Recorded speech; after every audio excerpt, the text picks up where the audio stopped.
At ito mga kababayan ay panibagong pakipagsapala naman tayo sa ilalim ng dagat. At sana ay may matagpuan agad ako. At ito isang kanuping sa pulka. Ayan, tinamaan natin si kanuping. Sana marami itong mga kasama. Kailangan matyagaan ito ng pagsilip sa bato.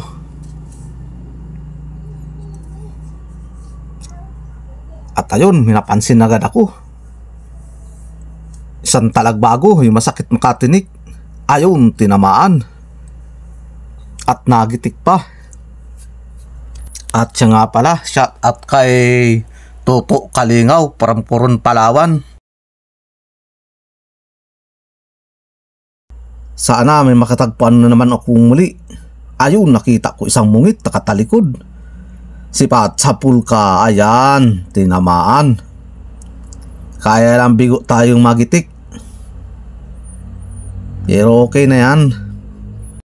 At ito, may nagpapa-shoutout pang muli. Shoutout sa iyo, Rene Alisin, from Pasay City. Ayun, mayroon pang isa. Isang talagbago. Ang ganda ng pakakasandal sa bato, sipat sa pulka. Ayan, tinamaan.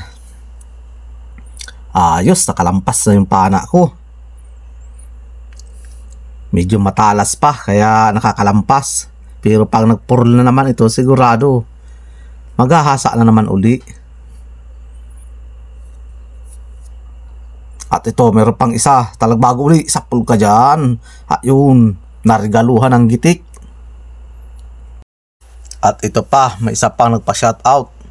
Mirian Bituon, Rafael Parillas, Silang Cavite. Maraming salamat po sa inyong lahat pagsuporta sa aking YouTube channel. Sana po patuloy ninyo akong suportahan. At ito, isang kanuping, sa pulkang kanuping ka at narigaluhan muli ng gitik. Maganda yata ang pamulos ko ngayon. Kaunting tiyaga lang mga kababayan. Makakatagpo lang din tayo niyan kung anong klaseng mga isda magpapakita sa akin sa ilalim ng dagat. Ayun, may nakatago sa ilalim butas. Sungkitin ko muna siya. Palabasin ko dun sa kabilang butas. Ayun, lumabas na. Isang samaral, ayun, sa pulka. Tinamaan natin si samaral. Pumapalag-palag pa aba. Ang ganda at medyo may kalakihan. Hindi ito bababa sa 1 kilo. Ayos na ang pandurudugtong, sabi ni Bicol Ako Vlog. Nasaan kayang kasama nitong samaral na ito? Masarap din ito makatinik. Naabot din sa kilikili. Di ko na makakabayan na i-video yung isang ito. Ito na lang, isa. Sipat sa pulka dyan. Tinamaan si kanuping. Ayan, dalawa na sila sa pana ko. Natuhog parang barbecue. At nasaan pa? Pakita na kayo sa akin para makapana uli. Ayun, sa ilalim, lapu-lapu, sipat. Ayan, tinamaan. Ang ganda ng pakakatago ni lapu-lapu, kaso nakita ko pa rin. Ayos na naman ang pandurudugtong. Pandurudugtong, pansuporta sa lahat ng bagay. Ganito talaga ang buhay ng isang padre de pamilya. Kailangan magsikap para sa pamilya. At ito, may isa pang kanuping, sipat. Ayun, tinamaan at nagitik pa. Ayos. Nasaan kayong kasama nito? Ito ay grupo itong isda na ito. Pakita na kayo. At ako'y ginaganahan mamana. Hop, tayong. Alis ka dyan tayong at baka masagi mo ako. At may papanain ako. Ayun. Sipatin natin maigi. Ayan, tinamaan na. Tinamaan si sulid na pula. Ay, nakapunit pa. Nasaan na yun? Ang pagkagaling naman, takapunit pa. Palibasa, malambot yung laman niya. Kaya kailangan talaga nasa sentro siya. At ito pa, isang maniti sipat. Ayun, nagitik. Ayos. Walang kapalag-palag. Pag may tiyaga talaga, may nilaga. Tiyaga-tiyaga lang. At dahan-dahan ng langoy. Ayun, ano kaya ito? Aba, ibang klaseng laman dagat ito ah. Bibidyohan ko siyang maigi at magandang tingnan.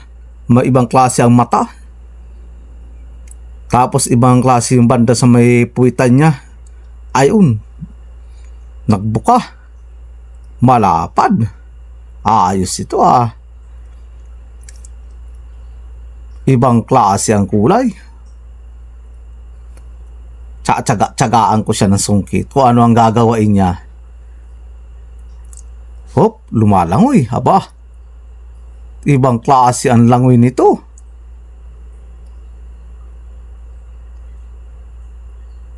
Sige, langoy pa.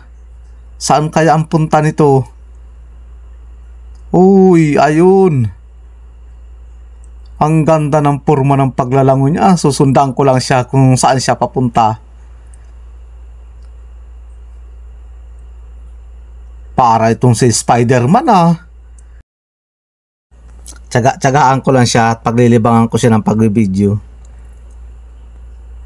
Kaya lang, wala ako itong mapapana. Iwanan ko na yan. Hanap na lang ako ng iba.